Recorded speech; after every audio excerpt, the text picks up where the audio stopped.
I'm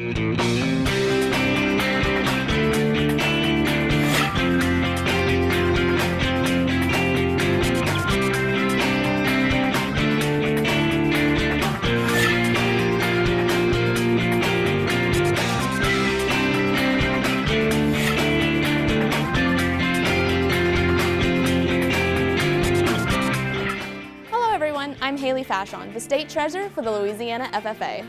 And I'm Bryson Johnson, Parliamentarian for the Louisiana FFA. Thank you for joining us for This Week in Louisiana Agriculture, the only TV show bringing Louisiana farmers and consumers together every week. This week, we're taking over Twila for just a bit to celebrate our Louisiana FFA.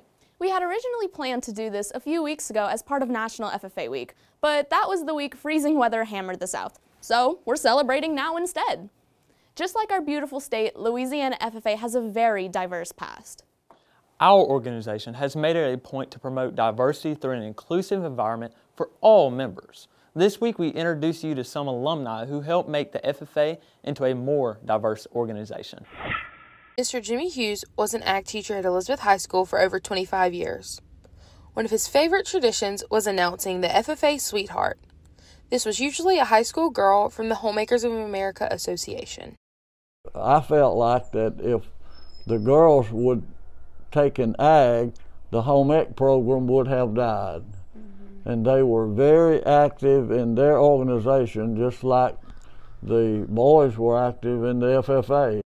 During Mr. Hughes' time at Elizabeth High School, he led 15 forestry teams to qualify for nationals and countless others to win area, state, and regionals. When asked why he enjoyed being an ag teacher, this was his response. And I felt like it was just my duty to help them to do what I thought would help them later in life. Dr. Mike Strain went to Covington High School in 1974 and was in the FFA throughout his 10th, 11th, and 12th grade year. I was awarded the Star Green Hand and the Star Chapter Farmer while I was there. And so I was also an officer. For a while, the FFA was restricted based on race and gender. However, Dr. Mike Strain was able to shed some light on the diversity during his time period in the FFA. So, the diversity was just basically based on the student population. And when I went to school, we did have girls, right? And we did have diversity as far as racial diversity. As soon as girls were able to join the FFA in 1969, their presence was almost immediate in all chapters throughout Louisiana. In 1971, I had the first girl in agriculture. Mr. Steve Vines is a current Winfield native in which he attended Winfield Senior High and actually was the ag teacher and FFA advisor at the same school for nearly 50 years before retiring last spring. Started out with one young lady. She had poultry as a project. And then that program grew. When I actually retired, my chapter was about 40% girls. It is the growing diversity of the FFA that is creating even stronger relationships and memories for its members. They become a lifelong, not only friendship, but also, throughout life as a support team. You still, have strong relationships with people that you were in FFA with. You may not even went to class with them, but you still have those strong relationships all these many years later. Thousands of former Louisiana FFA members across the state work in all industries today. Many are giving back to their communities and continue investing in the organization that helped them grow so much. With the Louisiana FFA, I'm Faith Thibodeau, your State Sentinel. Hi, I'm Emerson Lyons, State Secretary for Louisiana FFA. And I'm Elizabeth Richwine, Vice President for Louisiana FFA. In 2019 and 2020, Louisiana FFA members' supervised agriculture experience projects had an economic impact of $1.1 million, with nearly 20,000 hours invested into our communities. Louisiana FFA has a history of very successful SAEs, and our members had no intention of slowing down when the COVID-19 pandemic struck. As our team shows you this week, 2 Louisiana FFA members even found national recognition this past year. Since the beginning of agricultural education, all students are required to have a supervised agricultural experience, also known as an SAE. A former Louisiana FFA member, William Gaspard, pursued an SAE in agriculture communications. My SAE has provided a roadmap as to what I want to do for my future career. When I got involved in agricultural communications, I grew a love for communicating the joys and discomforts of agriculture to the general public. In doing so, William has translated his SAE into a student worker job at LSU working with the College of Agriculture Communications Department. In this job, William has developed even more skills that will help in his future career. I was able to develop those soft skills that were super beneficial for me now in college and also for my professional career. The skills developed through an SAE can also still be seen on the farm. My dad always said that if I find a job I like, just never feel like you're working. Alex Walker, former FFA member from Quitman, established his SAE of vegetable production in high school and has now expanded it to a 20-acre operation. Because this garden don't just feed my family, it feeds hundreds. Alex has also had to adapt his business during the COVID pandemic. Normally I set up on roadsides, and I can't really do that with COVID because they don't really want you to do that in today's society. So I've had to resort to online methods such as Facebook Market, and also at the Roasting Farmers Market on Saturdays. Y'all can find me there. In October of 2020, both William and Alex were named national winners in their respective SAE areas, the first time Louisiana has ever had two winners in the same year. These two national winners are inspiring Louisiana FFA members to continue succeeding long into the future. FFA is not about the now, it's about the past, the present, and the future, and that's what's different with FFA and ag classrooms than your traditional classroom settings. FFA provides amazing opportunities for all students. The FFA is an organization founded upon leadership, hard work, and high-quality agriculture education, and we continue to provide avenues of success for all of our members. I'm Sydney Walker, Vice President for the Louisiana FFA. Hi, I'm Megan Chasson, State Reporter for Louisiana FFA. And I'm Caleb Lemoyne, President for Louisiana FFA. Louisiana FFA members who have graduated have the opportunity to become a part of our Alumni Association. Our alumni and supporters can be found all across the state. They give their time and energy to advance agricultural education, agriculture, and FFA in Louisiana. We met with two alumni who are positively impacting farming and education. Well, my time in FFA really is everything about me being in the farm. I wouldn't even be in this career if it wasn't for that. FFA is hatching the future of agriculture. We became investigators and visited Kristen Wall, alligator farmer and past state FFA officer, to learn more about her family's operation and her role on the farm. But once I got involved in FFA, I kind of realized my passion for agriculture. FFA just did so much for me and for my brother, who also is a part of the family business, and I think it was just really important for us and my parents, who are still involved in the business. They just decided that it gave so much to their kids that they wanted to be able to give back to the organization that did so much for the two of us. Working on her family's farm was the foundation of her career. Connecting with other like-minded students in FFA gave Kristen the chance to network and learn professional skills, all while exploring her passion for the industry. The whole point in what you learn when you're an FFA member is really how to advocate for agriculture and how to tell the world why agriculture is so important and why we all feel so passionate about it. FFA prepares members for careers inside and outside of production agriculture. So we met with Dr. Lori Richard to learn more about how her time in the Blue Jacket led her to professorship at Nicholls State University. Located 60 miles from the Gulf of Mexico and in the middle of Cajun country, Nicholls State University sits along the heart of Bayou Lafourche in Thibodaux, Louisiana. Here, Dr. Lori Richard, a former member of the Midland FFA chapter, teaches graduate students in teacher leadership. Still, her work with agriculture has not stopped. Just my time here at Nicholls, I really rely back on all of that educational experiences that I've learned throughout the years. The leadership skills, the parliamentary procedure, all of those things really have helped me to lay a great foundation for a career. Like many, Dr. Richard credits FFA and ag education with developing the skills that allowed her to be so successful. Whether it be in the swamps of Springfield or under the mossy cypress trees of Thibodaux, Louisiana FFA alumni are serving as today's generation of agricultural leaders, making a difference for the betterment of the future agriculture industry.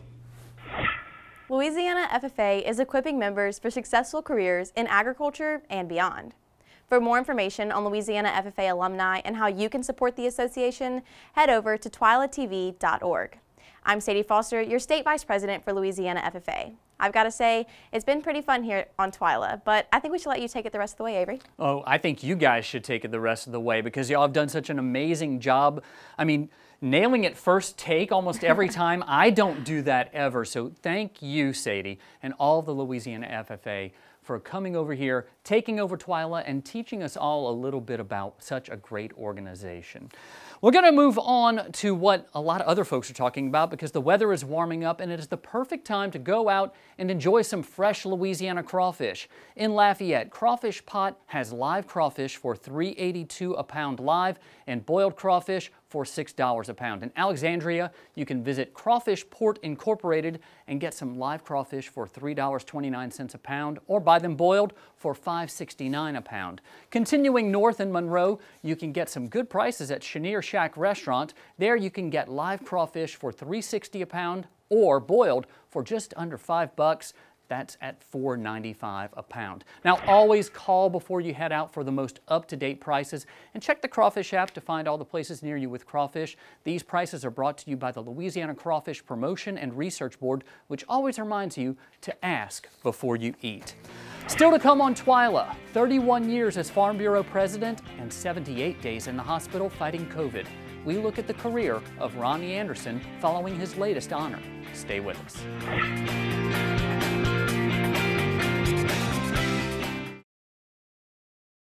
Hi, I'm Gert Hawkins. I'm a director with Louisiana Land Bank. Louisiana Land Bank employees really take care and cater to their stockholders. They put people and relationships first. I grew up in a farming family, and the majority of the employees with Louisiana Land Bank come from a farming background as well. They really understand the needs of a farmer. I know if I need help, I can get a person on the phone. If you're thinking about purchasing land, call Louisiana Land Bank. It's a well-known fact that here in Louisiana, sugarcane is more than just a crop. It's a way of life.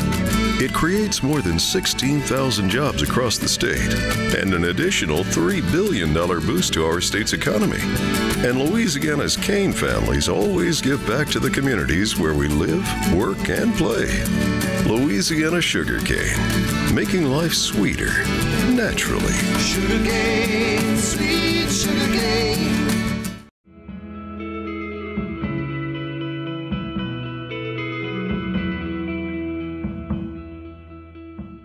I'm a farmer. I am a farm wife. I am a cowboy. I am a grass farmer. I'm a businesswoman. I'm a conservationist. I am an advocate. I am a voice for Louisiana farmers. I'm always learning. I'm a husband. I'm a mom. I am a dad. I'm a granddad. I am a consumer. I grow the food that feeds your family, and I'm proud of it. I am Farm Bureau. I am Farm Bureau. I am Farm Bureau. I am Farm Bureau. I am Farm Bureau. I am Farm Bureau. I am Farm Bureau. We are Farm Bureau.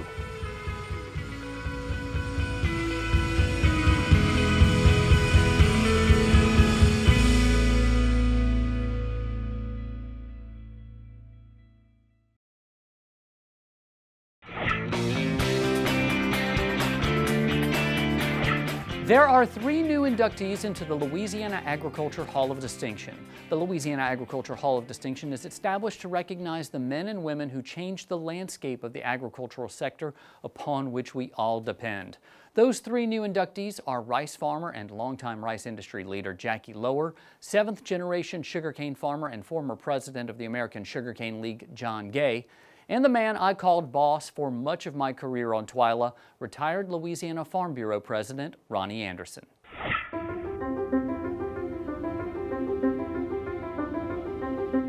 Each of these pictures may be worth 1,000 words, but even when you put them together, they're still not enough to tell the story of Ronnie Anderson. This one describes Ronnie Anderson, the farmer, who at one time grew corn, wheat, soybeans, and milo. This one tells his story as a family man who married his high school sweetheart he took horseback riding on a cold January Sunday for their first date. This one speaks about the early mornings and hard days of milking 120 dairy cows in East and West Feliciana parishes. And this one, It tells of a man so dedicated to agriculture that he would volunteer 31 years of his life to lead the state's largest general farm organization, the Louisiana Farm Bureau. Elected president July 13, 1989, at the age of 41, Anderson followed the second longest-serving president of the Louisiana Farm Bureau, Jimmy Gronyard, who chose not to run again. Following a contentious election, Anderson called for unity. Now's the time for us to mend our fences, put our voice back together as one, and proceed and to accomplish the good things that Farm Bureau was established for and what we now have been elected to try to perform. Perform he did after being told by Gronyard of the demands that position brings. You have a lot of responsibility, and all I'm saying is use it wisely. And I know you can and do a good job, and I'll help you any way I can. Thank you, Ronnie. The demands that are put on the whole organization, but especially the president, is kind of overwhelming. Back in 1989, his wife, Vivian, spoke about knowing her husband would be away from her and their children, Aaron and Ron Jr., for extended periods of time. I've been home this summer, so I've enjoyed seeing him get ready to go to the office and go off to do things like that. But now starting school, because I'm a teacher and all, I'm sure we'll find out, or we'll meet ourselves coming and going a whole lot. You might not know that, but Ronnie probably did at least 200 days a year working for Farm Bureau, and that was his volunteer job. It was pretty amazing how he was able to delegate and manage and keep all those things going, and me as a child never knew or never even noticed how much he had going on. It was always just a part of life and a part of what he did. I mean, he was a farmer, and then he had, you know, his responsibilities with Farm Bureau, and it just was what life was like. I don't know what's in store here. Retired Louisiana Farm Bureau assistant to the president, Jim Monroe, has known Ronnie Anderson for more than 50 years, going back to college at LSU. 30 of those years, Monroe spent as Ronnie's right-hand man, driving him across the state to various meetings. We had great conversations. We talked over the issues that we had to deal with. He was on the phone about 90% of the time. Then on the way back, he was asleep. We wouldn't talk to each other before we went to the office, but we'd show up at the office with the same color pants, same color shirt, and not any connection with talking to each other about what we were going to wear. It got to be scary, really.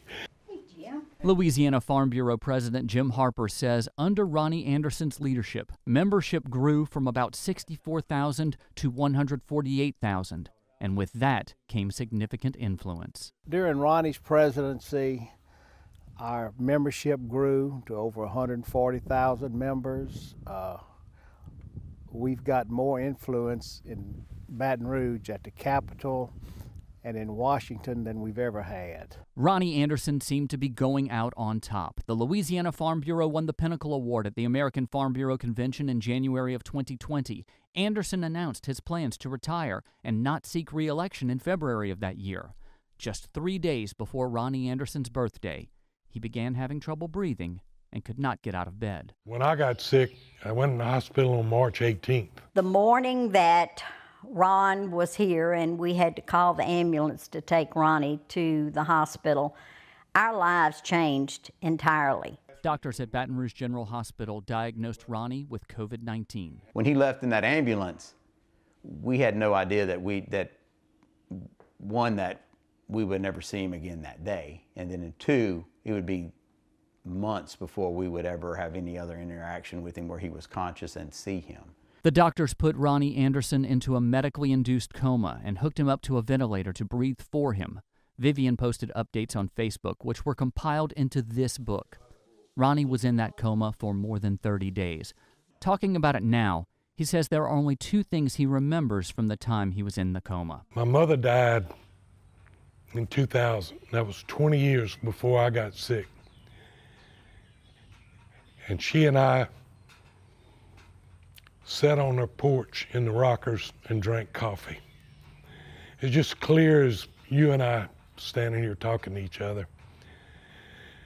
And the other thing was, I was in a really dark area, and off to the side I could see this big, it looked like a door. It was a big square thing, and it was dark, but it had a rim of light around it.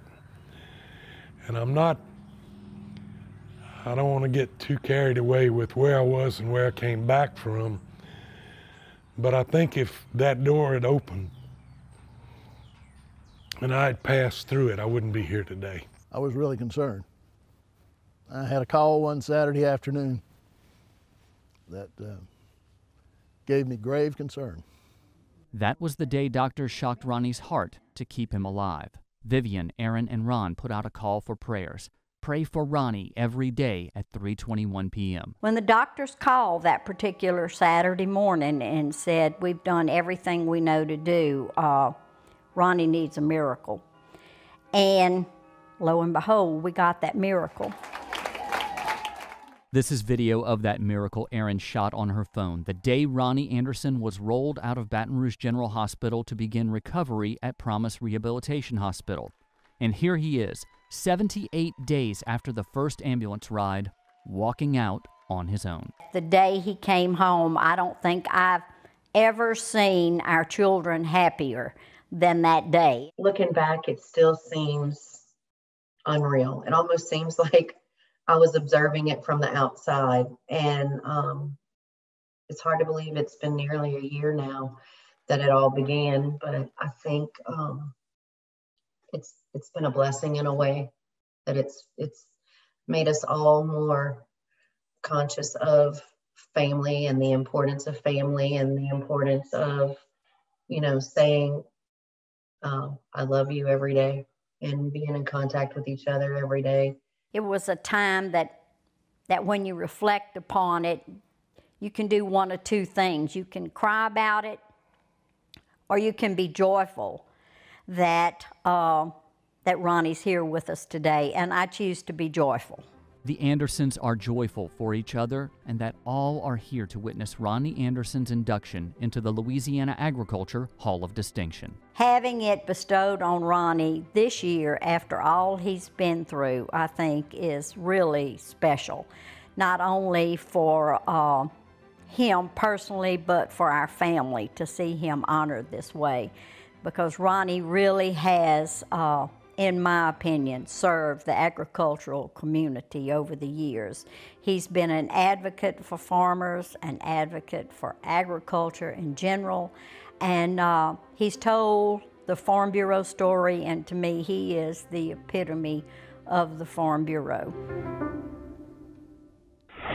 By the way, Ronnie Anderson continues to be involved in Farm Bureau as an ex officio member of the Board of Directors. He's also on the LSU Board of Supervisors and the Southern Farm Bureau Casualty Insurance Company Board. Now, if you want to watch the Louisiana Agriculture Hall of Distinction ceremony in its entirety, you can find a link on our website, twilatv.org.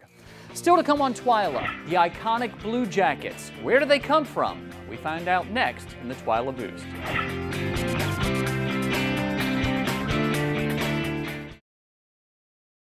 Louisiana oysters, salty, sweet, and delicious. But have you ever thought about what happens to all those oyster shells? Most of them end up in trash cans and landfills. The Coalition to Restore Coastal Louisiana is changing this with its oyster shell recycling program, and you can help by visiting these participating restaurants. It's a simple and delicious way to restore our coast. The shells will then be used to sustain and rebuild oyster reefs. Remember, once you shuck them, don't just chuck them. Landowners are minding the Louisiana forest for our grandchildren. A place for wildlife, recreation, lumber for homes. It's the right thing to do. Forestry, covering half our state, all of our hearts.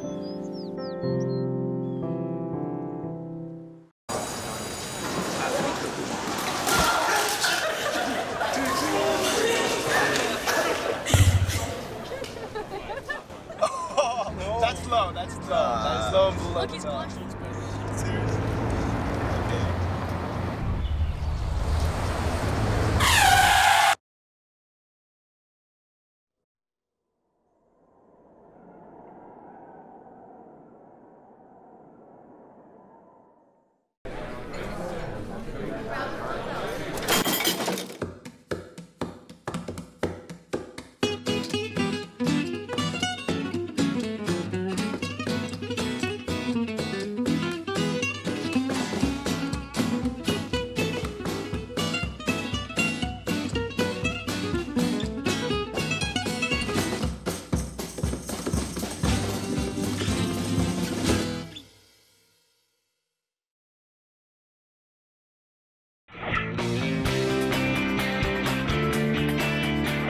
One iconic symbol of the FFA organization is that famous blue corduroy jacket. The jacket itself has a proud history dating all the way back to the 1930s. Today, FFA members still wear the blue jacket with pride, knowing they are part of something bigger than themselves.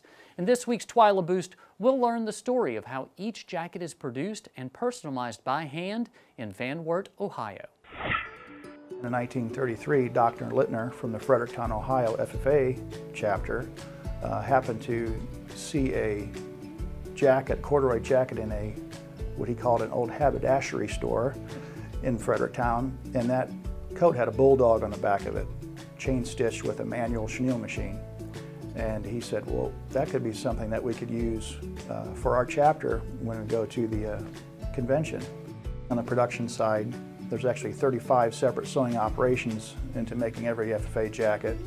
We'll sew the front emblems on, the back emblems on, attach the belts, we'll attach the pockets next, zippers, prepare the sleeves with the sleeve placket. We'll hem the bottom, attach the cuffs and the collar, and bar tack the high stress area, the pocket, and then also add the buckle straps on the side and trim and inspect it. They will go through the front lettering department first, which is where we'll add the name, office, and year. Once that's done, we'll go through back lettering, which is a chenille embroidery machine, and a chain stitch on the back of the state and the chapter.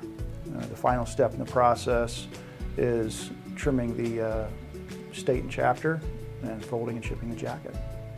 One of the unique things, I think, is how important that coat and that tradition hasn't changed since 1933 when we helped design that first FFA jacket.